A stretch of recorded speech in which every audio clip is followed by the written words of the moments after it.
Elena Ward never wore a uniform and never wanted to. She believed in numbers the way other people believed in saints. Numbers didn't bark, they whispered.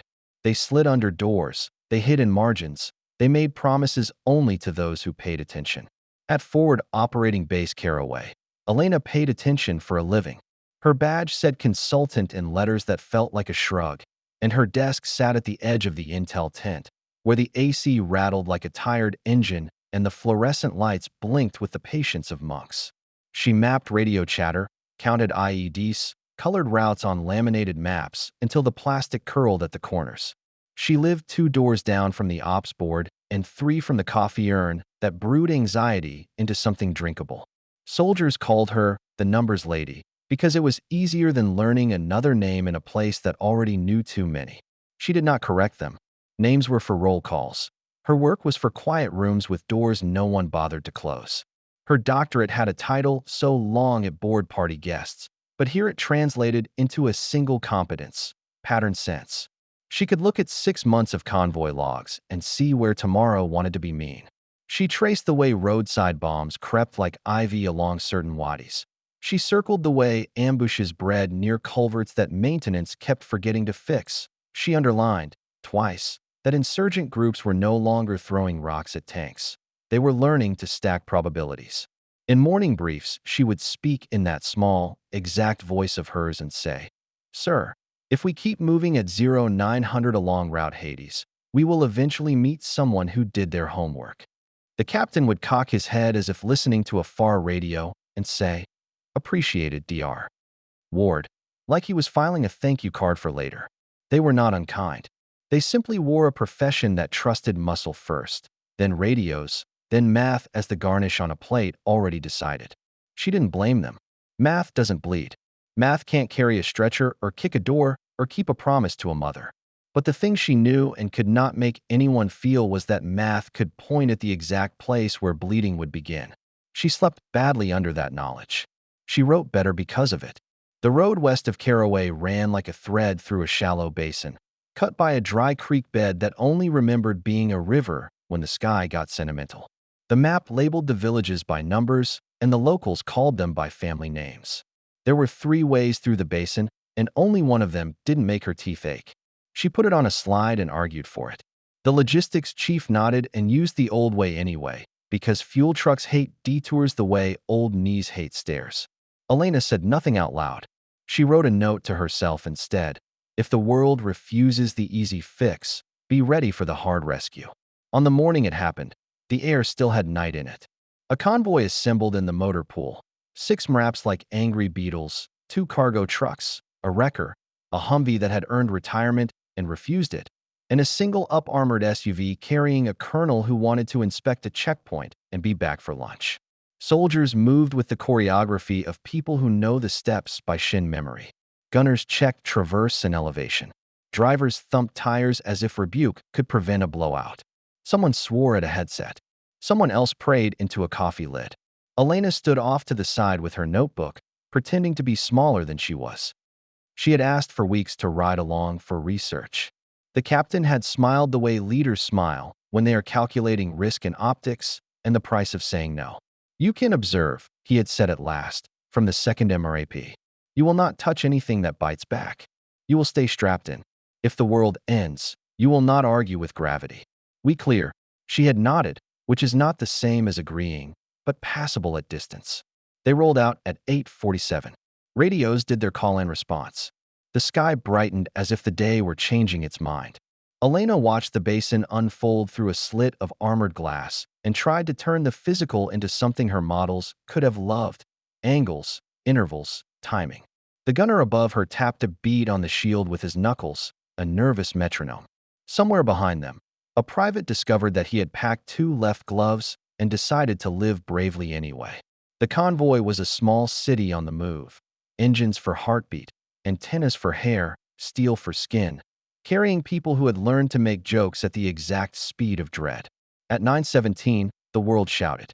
The blast lifted the lead MRAP and set it down wrong, like a chair with a secret broken leg. Fire unfolded itself, leisurely cruel. Black smoke dragged its sleeve across the sky.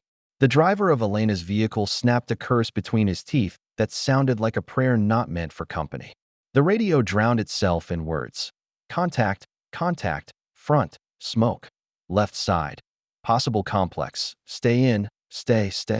Then the gunfire came in a sheet from the North Ridge, disciplined in its cruelty and careful with its ammo. The convoy, which had been a line, became a shape with panic in it. Doors slammed open and shut like the day couldn't decide who it wanted to keep. Rounds snapped across metal and ricocheted into dust. The air learned a new vocabulary of screams and orders that knew they were late. Elena's skull rang like an alarm clock she would never forgive. She tasted coins. Her hands remembered her notebook before they remembered themselves. Fear put a hand on the back of her neck and pressed. Stay small. Stay nothing. You are not built for this. The advice was both accurate and unacceptable. Through the slit of the viewport, she saw the pattern she had briefed become teeth. The ridge line was hot at 3 points, then 4. The spacing was sloppy, 50, 60 meters between muzzle flashes, as if the ambushers had miscounted their own courage or overestimated the convoy's willingness to stop being alive. The eastern flank sagged where the dry creek bed cut a small V in the land.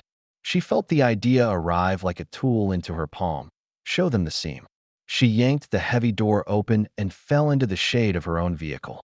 The sergeant in the forward truck saw her and unleashed a syllable not taught in any school. Back. Another voice, her own, answered a word she did not plan.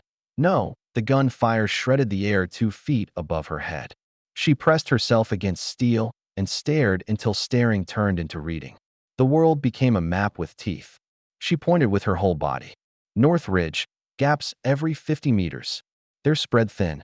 Shift suppression to the gaps. East flank, use the creek bed. Cover there, break the box. Someone laughed. High, brittle, the sound of a person shaking their head at their own obituary. Who is that?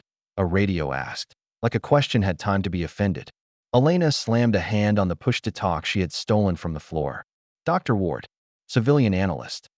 Do what I said or write letters for the rest of your life. The net went quiet in the way men go quiet when the stupid thing someone just said appears to contain oxygen. The platoon leader, to his credit, stole her idea like a debtor steals time. All chalks, shift fire to North Ridge gaps. East element move. Creek bed now. Go. Movement saved the first man who obeyed. He sprinted as if the ground owed him interest. 2 followed. 6 more realized that the space ahead of them was not a trap, but a fold in the world meant for living things. They poured into the creek bed and disappeared as if the earth had learned mercy. Gunners raked the ridge with angry commas of tracer. A grenade climbed into the sky like a cautious saint and came back over the guilty. The ambushers, who had described a box with their bullets, watched the box acquire a door, then a hallway, then a stampede. You could feel their confidence unbuttoning. Elena didn't move until she saw momentum switch shoulders. The platoon leader's voice came back changed, 1 octave lower, something like belief pinching its nose to keep from bleeding. Push. East element, cut north under the ridge. Black 2 lay smoke. The basin flowered gray. The world's edges went soft. Elena crawled to a better angle and spoke again, not loud this time, just sharp enough to cut tape. Count. 3 seconds between bursts on the far left. That's their reload rhythm. Step on that. A gunner somewhere said, copy ghost voice, and timed his malice to a metronome he hadn't owned a minute ago. The fight lost the plot the way fights do when one side realizes the other side refuses to wait its turn to live. 10 minutes later, or 2, or a year, the ridge stopped spitting.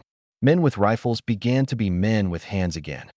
The quiet that followed was the kind that still trembles. Engines coughed back to relevance. Radios tried out their indoor voices.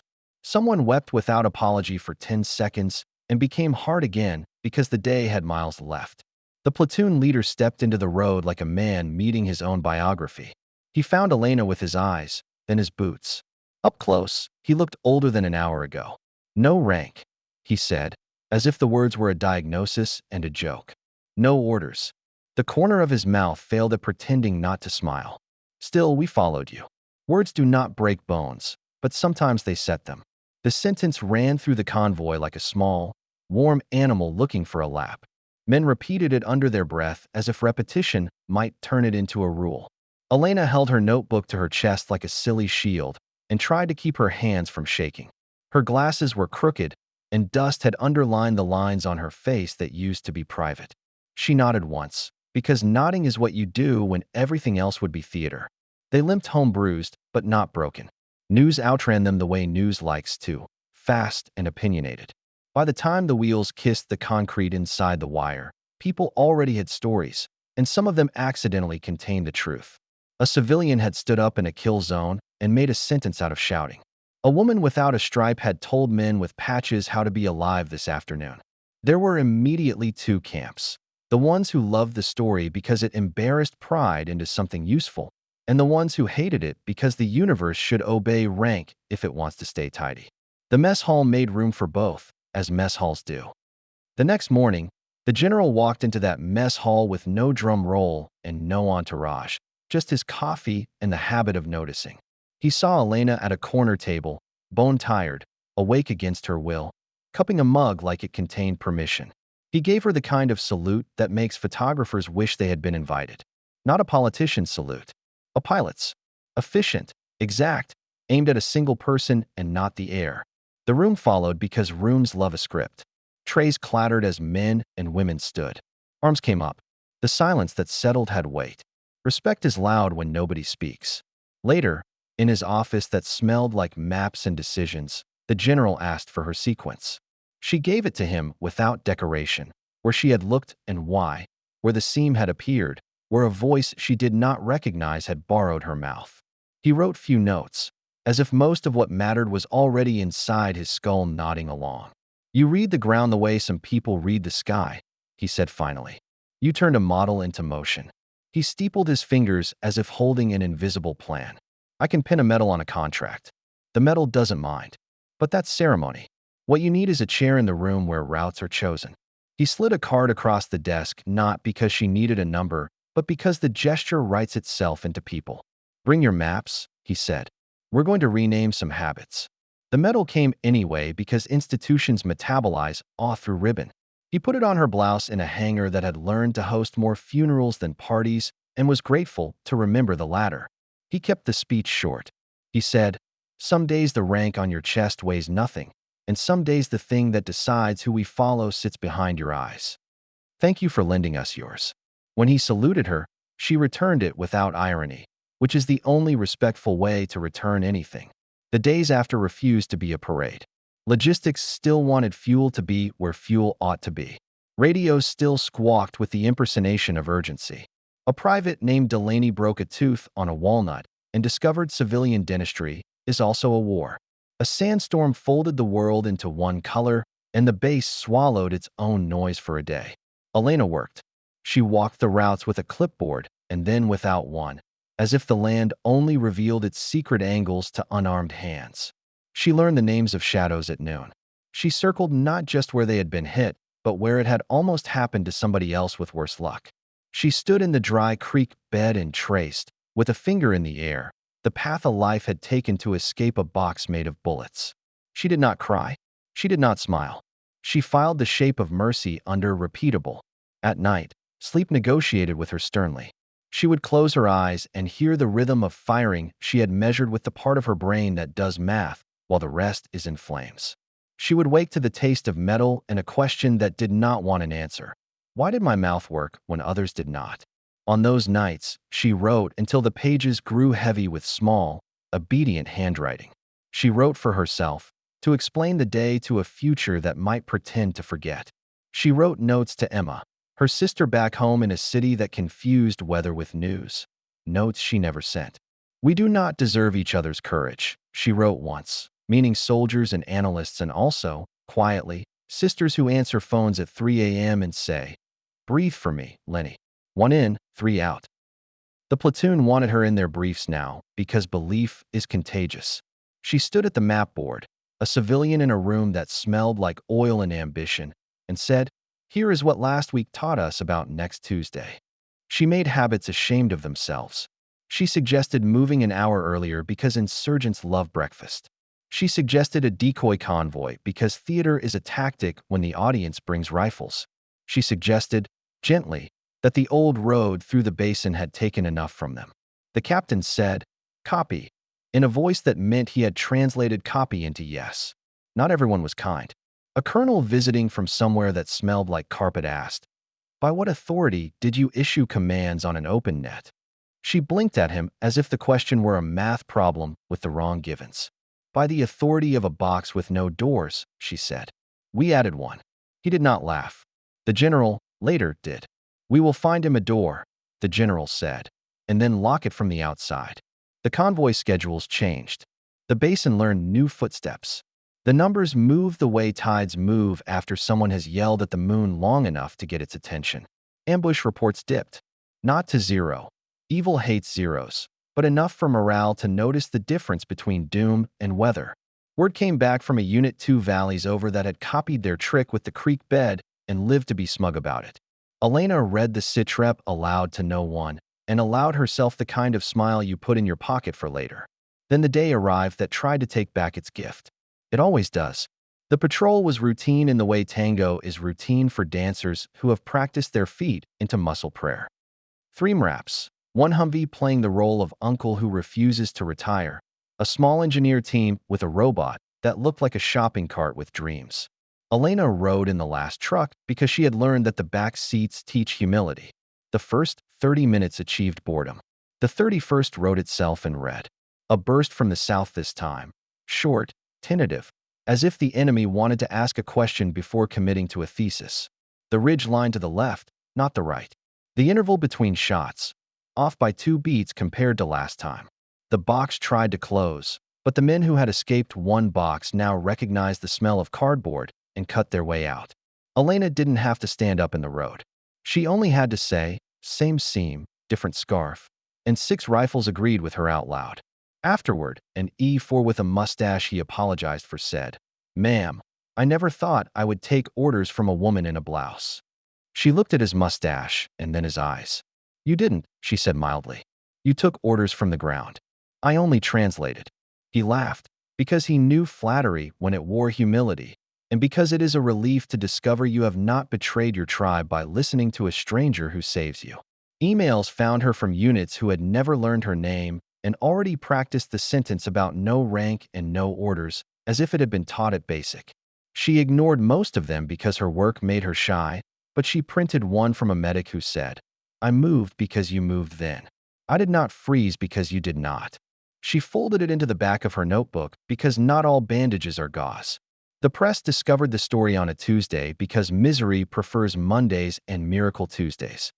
A reporter called her a hero, and she said a sentence she had not known she believed until she heard herself mean it. "I am not. I am a person who read the room." The piece still used hero twice and civilian 4 times and mentioned her glasses like that was meaningful. The general sent her a screenshot with a caption that said simply, "Sorry." He meant it, not for the article, but for the way attention embarrasses the useful. Weeks later, the colonel in the SUV, the one who wanted to be back for lunch, caught her near the motor pool and said, awkward enough to be believable, "I have underestimated math for 30 years. She did not let him off the hook. "You have underestimated attention," she said. He nodded like a man accepting an invoice. "And courage," he added. "You can say it," she replied, "but I can't." They both smiled because discomfort can be a friendship if you water it. She made a habit of walking the perimeter at dawn when the base smelled like machine oil and promise. A local groundskeeper with a broom always nodded to her, as if they shared a secret. Maybe they did. The knowledge that survival is 90% sweeping and 10% refusing to stop. Sometimes she climbed the watchtower and watched the sun decide to take their side. She learned to love the base's ugly angles. Beauty, she decided, is what shelters you. Once, during a lull, the general asked if she wanted time in the simulator. "Not because you need it," he said, "but because joy is also a force multiplier." She laughed and declined, and then, 2 days later, showed up anyway, cheeks already hurting from an unwise smile. The sim tech strapped her in with the weariness of a man who has seen too many tourists, and then woke up when she banked through a virtual canyon as if she had always known where the walls cared to be. She did not brag. She left with a printout that said pass in cold letters and tucked it under the notebook like a child hiding a chocolate wrapper from God. The letter from home she kept on her desk was short and bossy. Emma wrote, "Proud of you. Hydrate. Don't try to fix the entire war with eyebrows." Elena laughed every time, and then startled at how easily laughter becomes prayer when you have not been given better words. At night, when sleep insisted on telling her again about muzzle flashes and intervals, she said out loud, "Hydrate," and drank a glass of water in the dark and felt like she had obeyed a law older than armies. The base sent her on leave she had not requested and did not know how to wear. She went to a town with a market that pretended to be safe because everyone wished it so. She bought a grapefruit that smelled like an argument with the sun. A boy selling SIM cards asked if she was the woman from the story and then, when she admitted complicity, asked if courage was contagious. "Only if you agree to catch it," she said, paying too much on purpose. Back at the FOB, she taped a note above her desk. "Agreement is also a weapon." Then came the day when her math felt like treason. A unit from another sector borrowed a route she had cleaned with her advice and drove straight into the kind of lesson that kills teachers. The enemy had listened to their listening. The seam had moved. The box had grown teeth she had not predicted. 2 men did not come home. The report sat on her desk like an accusation that had learned to read. She did not speak to anyone for a day and a half. When she finally walked into the general's office with guilt folded into her pockets, he said, "No map survives a god with dice." She said, "That platitude is not an antiseptic." He said, "No, but it will keep the wound from lying to you." They were quiet for a long time. She went back to her tent and wrote, over and over, a sentence until it lost its ability to frighten and became an instruction. When the pattern changes, change faster. She did. She rebuilt her models. She stopped loving yesterday. She went mean on her own assumptions. She moved people not because she was certain, but because she was unwilling to be certain when the land told a new joke. The casualty board stayed heavy, but did not get heavier because of her. That is not a miracle, but it passes for one in places where miracles have had their budgets cut. On the evening before her rotation ended, the mess hall served meatballs you could use as doorstops and mashed potatoes that could not legally be called mash. A corporal with a chessboard challenged her to a game because she looked like someone who might be kind enough to lose politely. She beat him in 11 moves and made him feel proud about it because kindness is harder than strategy. As she stood to leave, the platoon leader who had first said the sentence, "No rank, no orders," caught her sleeve. "We've been working on something," he said, embarrassed as if he were showing her a homemade gift covered in glue. The squad stood, and without saluting, because that would have been a joke they didn't want to tell. They put their palms to their temples in a gesture that wasn't regulation and wasn't theater either. It was theirs. It said, "We saw you see us," and it mattered. When she flew out a week later, the runway looked like a straight line someone had drawn between then and after. The general met her at the bottom of the ramp with the kind of handshake you give to a person who has stolen your skepticism and given you a policy. "Don't become a stranger," he said. "I don't know how to be anything else," she answered. And both of them pretended the sentence was witty so no one had to inventory the ache in it. The C-17 groaned, sulked, and then forgave gravity. The base reduced itself to a geometry she could fit in the corner of her eye. She closed her eyes anyway. Home was a city that wore glass like armor. People there argued about coffee as if taste were a weapon. The first week, she forgot how to cross streets that did not announce themselves with convoy briefings.